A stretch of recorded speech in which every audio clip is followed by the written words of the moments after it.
Kisah tukang kayu menemani mayat konglomerat dalam kubur selama 40 hari. Alkisah, seorang konglomerat yang sangat kaya raya, menulis surat wasiat. Barang siapa yang mau menemaniku selama 40 hari di dalam kubur, setelah aku mati nanti, akan aku berikan warisan separuh dari harta peninggalanku. Lalu ditanyakanlah hal itu kepada anak-anaknya, apakah mereka sanggup menjaganya di dalam kubur nanti. Tapi anak-anaknya menjawab, mana mungkin kami sanggup menjaganya ayah, karena pada saat itu ayah sudah menjadi mayat.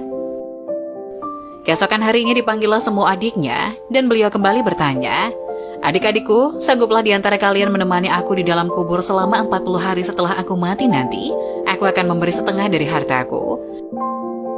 Adik-adiknya pun menjawab, apakah engkau sudah gila? Mana mungkin ada orang yang sanggup bersama mayat selama itu di dalam tanah? Lalu dengan sedih konglomerat tadi memanggil ajudannya untuk mengumumkan penawaran istimewanya itu ke seantero negeri. Akhirnya sampai jugalah pada hari di mana konglomerat tersebut kembali ke rahmatullah.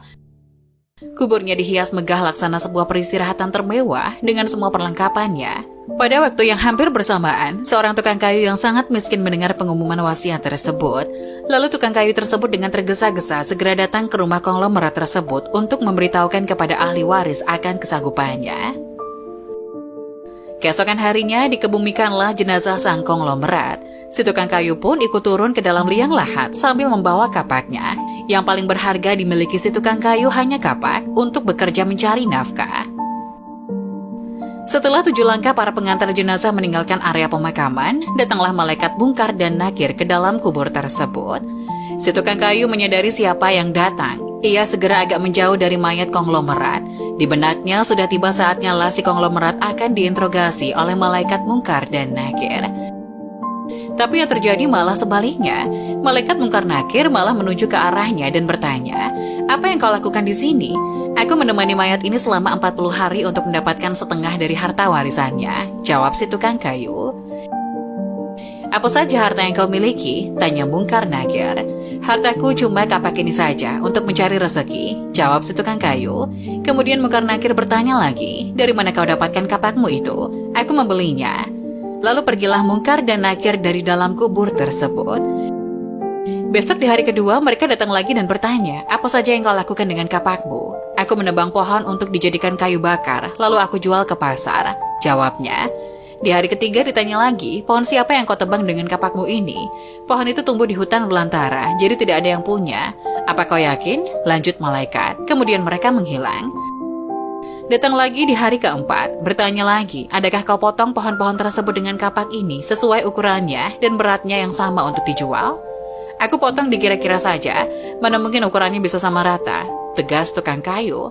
Begitu terus yang dilakukan malaikat Munkar Nakir, datang dan pergi sampai tak terasa sekarang 39 hari sudah, dan yang ditanyakan masih berkisar dengan kapak tersebut. Di hari terakhir yang ke-40, datanglah Munkar dan Nakir sekali lagi bertemu dengan tukang kayu tersebut. Berkata Munkar dan Nakir, hari ini kami akan kembali bertanya soal kapakmu ini. Belum sempat Munkar Nakir melanjutkan pertanyaannya, si tukang kayu tersebut segera melarikan diri ke atas dan membuka pintu kubur tersebut. Ternyata di luar sudah banyak orang yang menantikan kehadirannya untuk keluar dari kubur itu. Si tukang kayu dengan tergesa-gesa keluar dan lari meninggalkan mereka sambil berteriak, kalian ambil saja semua bagian harta warisan ini, karena aku sudah tidak menginginkannya lagi. Sesampai di rumah, si tukang kayu berkata pada istrinya, aku sudah tidak menginginkan separuh harta warisan dari mayat itu. Di dunia ini, harta yang kumiliki padahal cuma 1 kapak ini. Tapi malaikat Munkar Nakir selama 40 hari yang mereka tanyakan dan persoalkan masih saja seputar kapak ini. Bagaimana jadinya kalau hartaku begitu banyak? Entah berapa lamba dan bagaimana aku menjawabnya.